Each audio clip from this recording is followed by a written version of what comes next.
রহমতুল্লাহি ওয়া বারাকাতুহু। ওয়ালাইকুম আসসালাম ওয়া রাহমাতুল্লাহি ওয়া বারাকাতুহু। কুমিল্লা ইউনিভার্সিটির একজন শিক্ষক হিসেবে আজকের এই প্রোগ্রামে উপস্থিত হতে পেরে মহান রবের শুকরিয়া আদায় করছি এবং আপনাদেরকেও ধন্যবাদ জানাচ্ছি। আপনাদের শিক্ষা খাতের যে প্ল্যানগুলো দেখলাম, প্রফেসর বিশ্ববিদ্যালয় স্থাপন, কুমিল্লা জেলা স্কুল, আরও কিছু 4টা প্ল্যান আছে। ওই কুমিল্লা ইউনিভার্সিটি নিয়ে আপনাদের কোনো প্ল্যান বা কমিটমেন্ট এখানে দেখছি না। তো আমি একজন টিচার হিসেবে কুমিল্লা ইউনিভার্সিটির আমরা যে একটি প্রবলেম ফেস করি সেটি হচ্ছে কুমিল্লা ইউনিভার্সিটিতে বড় কোনো অডিটোরিয়াম নেই, যার কারণে আমরা বড় পরিসরে কোনো প্রোগ্রাম অ্যারেঞ্জ করতে পারি না। কোনো ভালো স্কলার বা গেস্টকে ইনভাইট করলে অনেক ভালো সাড়া পাওয়া যায়, কিন্তু তাদের জায়গা সংকুলন হওয়ার ভয়ে আমরা সেভাবে আগাতে পারি না। তো আশা রাখবো আপনাদের সেই ব্যাপারগুলোতে আপনাদের ফোকাস থাকবে এবং একটা বড় অডিটোরিয়াম আমাদের ইউনিভার্সিটিতে এস্টাবলিশ করবেন ইনশাআল্লাহ। Thank you. আসসালামু আলাইকুম।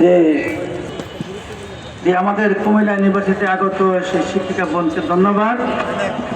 বিশ্ববিদ্যালয় আমাদের অন্যান্য শিক্ষা প্রতিষ্ঠানে আমাদের কিছু কথা থাকলেও বিশ্ববিদ্যালয়ের কথাটা নেই। প্রথম কথা, বিশ্ববিদ্যালয় স্বায়ত্তশাসিত প্রতিষ্ঠান।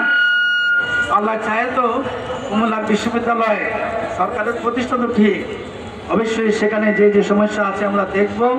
আর আপনারা শুনে খুশি হবেন, কুমিল্লা বিশ্ববিদ্যালয় নতুন করে নতুন ক্যাম্পাস সেখানে চালু হবে। নিশ্চয়ই আপনাদের যে কথাগুলো বলছেন সেগুলো সেখানে সংযুক্ত থাকবে। সেখানে 63টি আপনাদের সেই ডিপার্টমেন্ট থাকবে। সেই ডিপার্টমেন্টের আলোকে কুমিল্লা বিশ্ববিদ্যালয় আমাদের অঞ্চলে চট্টগ্রাম বিশ্ববিদ্যালয়ের চাইতেও উন্নত মানের একটি বিশ্ববিদ্যালয় আপনাদের সামনে, জাতির সামনে সেটা উপহার দেওয়ার চেষ্টা করবে ইনশাআল্লাহ। কুমিল্লা সরকারিভাবে চিহ্নিত 63টি বস্তি, এই বস্তির মধ্যে 17,000 পরিবার, 1,35,000 মানুষের বসবাস। এখানে গিঞ্জি ঘর, তাদের স্যানিটেশন, স্বাস্থ্য 80% এখনো পৌঁছায় নেই। তারপর আমাদের কুমিল্লা যে প্রতিবন্ধীদের যেই বিষয়টা অন্ধ এবং বধির, সেই বিষয়গুলি আমরা কোনো প্রার্থীর কাছ থেকে সুস্পষ্ট ইশতেহার পাইনি। আপনাকে আমরা আশা করব এই দারিদ্র মানুষগুলিকে সচ্ছল জীবনযাপন না ফিরে আনে আমরা কীভাবে ভালো থাকবো। আমরা 5 ভাইয়ের মধ্যে 1 ভাই দারিদ্র, আমরা 4 ভাই ভালো খাই। কীভাবে এই সমাজ সুন্দর এবং ন্যায়ভিত্তিক সমাজ প্রতিষ্ঠিত হবে?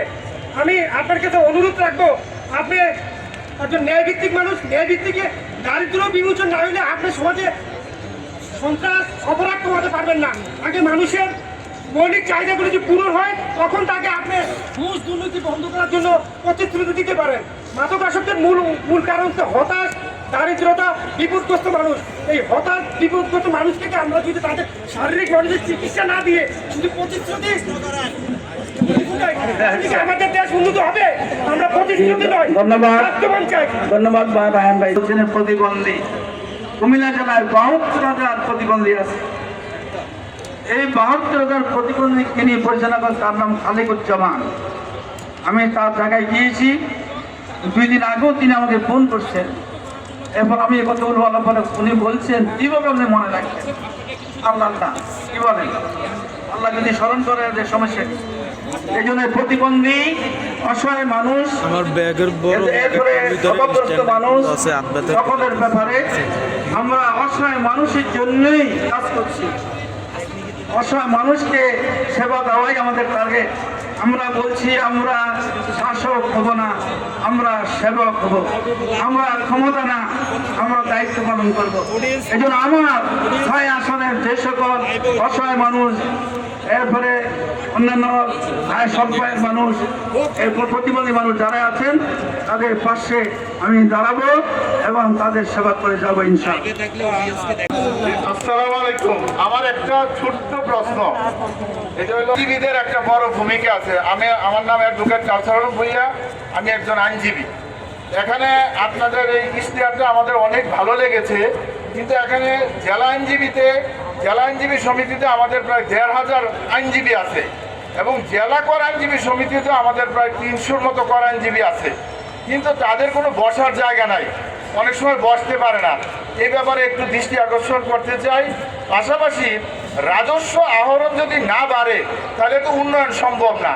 এই ক্ষেত্রে রাজস্ব আহরণের কাজ করে জেলা কর আইনজীবী সমিতি এবং জেলা কর আইনজীবী বিন্দু, কিন্তু তাদের বসার কোনো জায়গা নাই। আপনারা যদি যান আপনাদেরকে আমরা দেখাবো।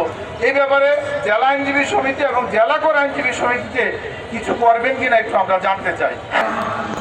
অ্যাডভোকেট কাউসার ভূঁইয়া বলছেন আপনাদের বসার জায়গায় আমরা নির্বাচিত হইলে আপনাকে বসার জায়গা করে দেবো ইনশাআল্লাহ। এরপরে আইনজীবীদের ক্ষেত্রে আইনজীবীরাও তারা নিজেরাই অনেক বেশি দক্ষতা রাখেন, অভিজ্ঞতা আছে, তারা নিজেরাই জাতীয় সমস্যার সমাধান করতে সক্ষম। এরপর আপনাদের পাশে দাঁড়াবো ইনশাআল্লাহ।